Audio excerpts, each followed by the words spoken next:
Welcome back to Kerbal Space Program, the long season. Well, in the previous episode, we got the first two components of the space station, of our first space station, launched and into orbit. And now, here I'm going along. I'm doing this at 4X video because this actually took a long time. And I figured it would be better to do it in post-commentary with 4X video. So, I started out actually looking forward to the docking because it's been a long time since I've done docking maneuvers, and I got that figured out back in 0.18 when the docking thing became a thing, and I had gotten reasonably good at it, and I enjoyed doing it. I was looking forward to it. It turned out to be a very easy, hard thing. It was easy, and docking typically is easy, but this was a hard docking. And that's because, as you may have noticed a little bit ago there in the video, that I had left the flight computer, the remote tech flight computer, enabled. And it was fighting me in my efforts to get the ship pointed at the Space Lab, the first station part, so that I could kill my relative velocity towards it. Finally, I got that figured out and turned that off, and ended up turning off Smart ASS as well, and I was able to approach the thing. But still, it was a real pain. It took me forever. That ship had 250 units of monoprop on it, and I went through almost all of it in the docking process. I don't think I've ever used that much fuel in a docking maneuver before. By the time this thing was docked, I had like 15 or 20 monoprop left out of 250. But finally, I did get it figured out. Part of what was throwing me off was the docking alignment indicator, with the way it was showing the position relative to the docking port, is that those green crosshairs, they were red for a lot of the trip. And then I finally figured out that at the bottom there, it's possible to switch between the docking ports that it was selecting without actually going out and selecting a docking port and so on. I finally got it figured out, and I finally did get the docking to happen, but oh boy, it was a long time coming.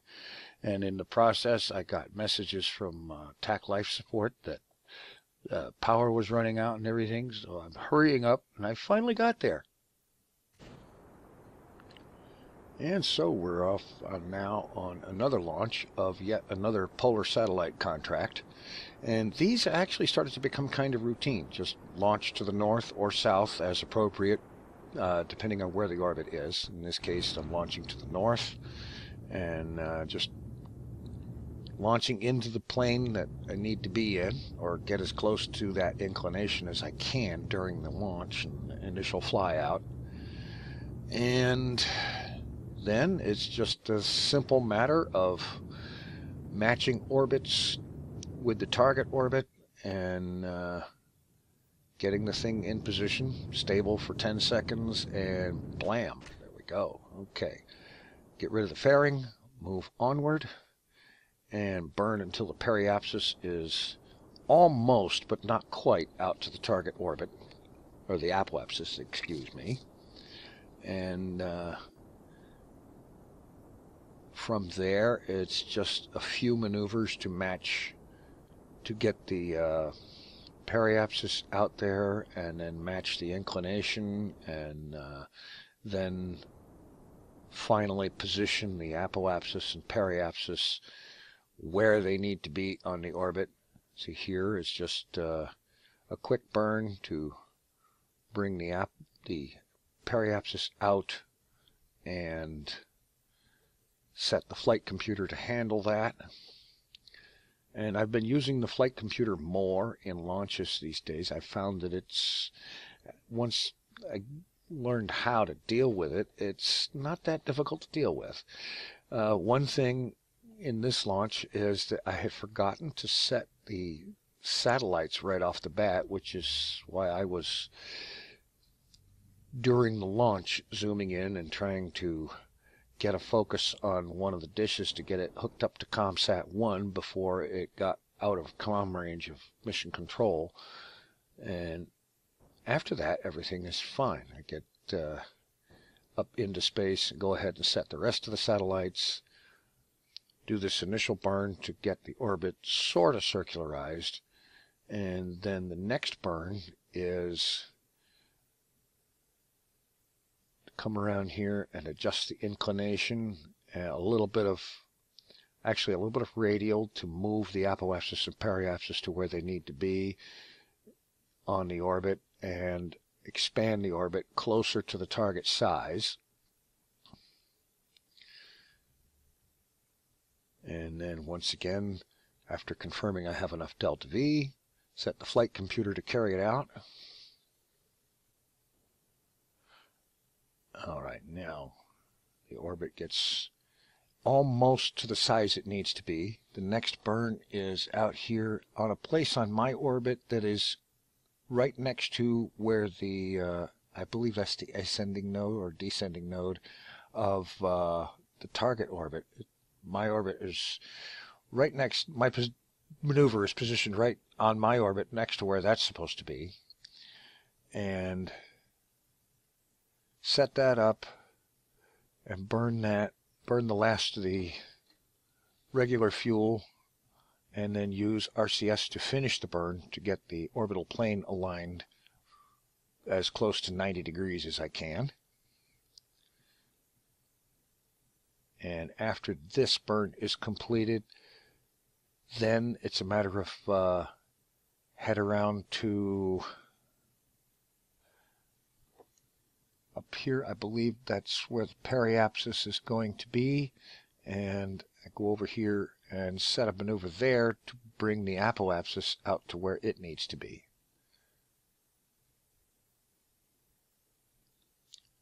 A little bit of fiddling with a little bit of, very little aero grade and a very little bit of radial thrust to keep things where they need to be.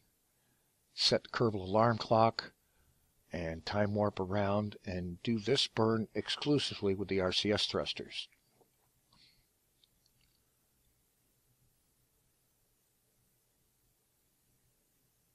And once the burn, as the burn completes, in fact, I meet the requirements of the contract, that completes it.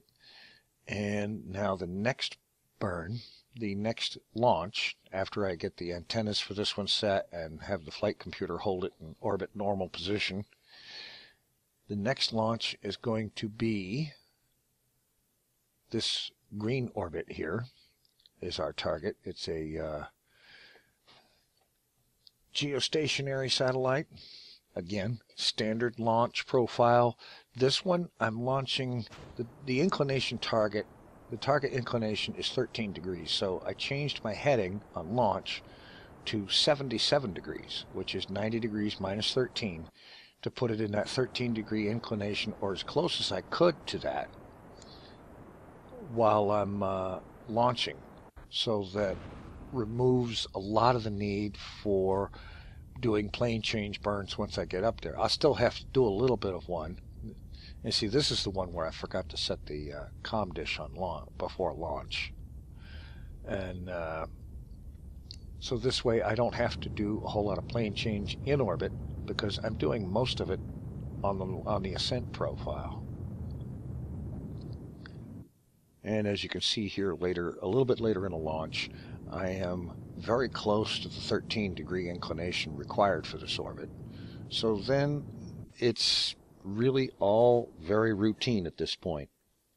Get the orbit close to, but not quite to where it needs to be, fine-tune the inclination with a plane change burn, and then burn once again to circularize, and then move the apoapsis and periapsis to where they need to be on the orbit, and then make sure the satellite's antennas are positioned, put it in an orbit normal position with the flight computer, and we're done. It's actually becoming quite routine.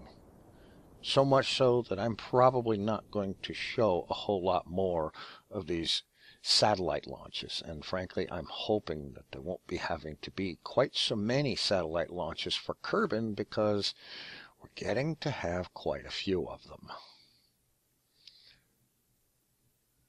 A little bit of finagling with prograde and radial to get things positioned where they needed to be, and then have the flight computer carry it out as long as I've got fuel for the main engine. And then finally make sure all the comm dishes are set up.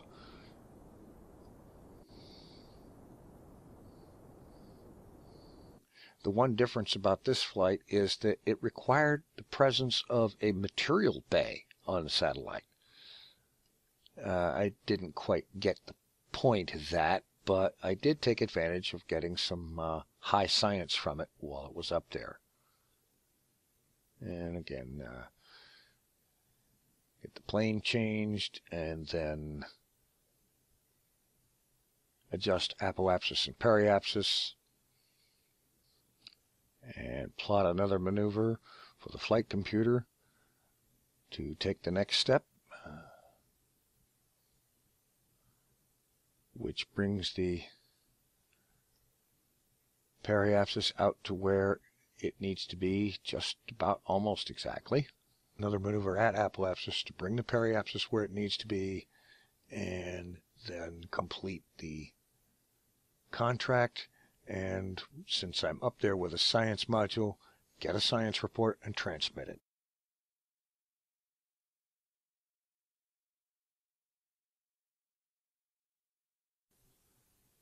And of course, having come up with some more science, I stop in at the R&D facility to see what more I could manage to unlock.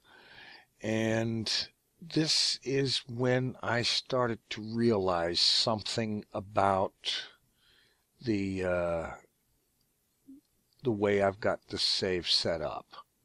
And that is that with this save, I have set it up so that I have to do individual entry purchases. Once I unlock a node, I have to spend cash to unlock individual parts in that tech tree node. And that's what I wanted to talk about while this third satellite goes up into an orbit a little bit out past the moon's orbit. Yeah, that's going to be stable. Anyway, I did some testing. I started up a test save and I did some testing, and I added up the numbers of how much it would cost to unlock all of the parts in the remaining science nodes, all in the tech tree. To unlock everything, it would require in excess, or right around, 135 million funds just to unlock all of the parts. And that doesn't count the funds that it would cost to launch all of the ships that need to be launched in this series. Quite a number of them, stations that need to be built, and so on. We're talking about a lot of hardware that needs to be launched, paid for, launched, put into position, that will, most of it, never return to Kerbin, which means there is not going to be any recovering funds for it. So I have no idea how much all of that stuff is going to cost. I do know that it's going to add up and get very expensive over time.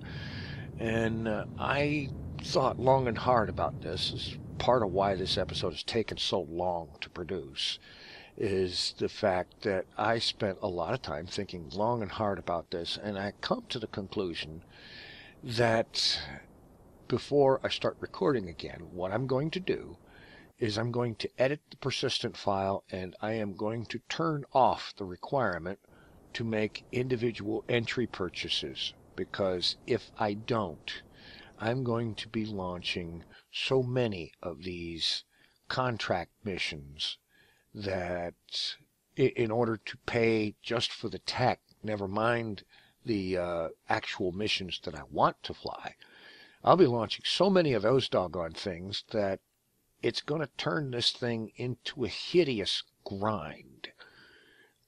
The grind, the likes of which I frankly despise.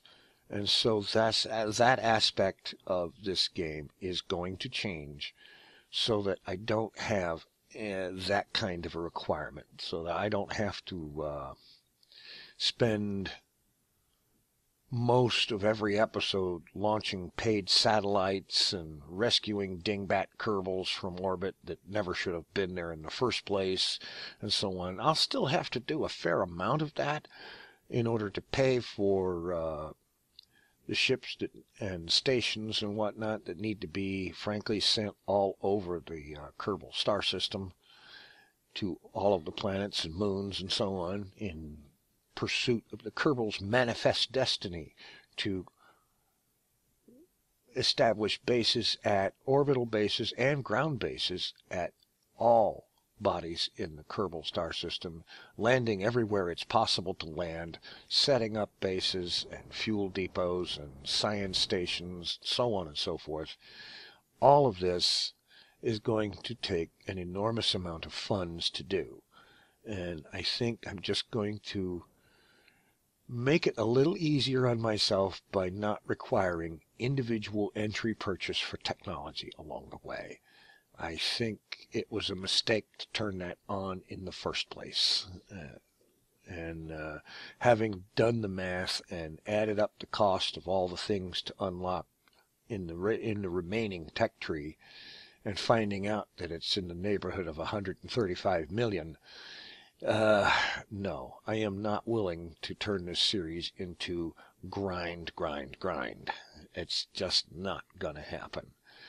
Anyway, this satellite out past the moon is actually quite routine in its launch and deployment. It's very similar to all the others. It's just that its orbit is much larger. But this satellite has plenty of delta V. Even after it runs out of main rocket fuel, it has in the neighborhood of 2,000 units, actually right at 2,000 units of monopropellant, which is plenty to get this thing into the orbit required for way out past the moon here, which that orbit is going to stay stable just about as long as it takes for it to have one close encounter with the moon, and then this thing is going to end up becoming either a re-entry object or it's going to become a distant object headed out into the depths of Kerbal interplanetary space. Thanks for watching. Take it easy. I'm out of here.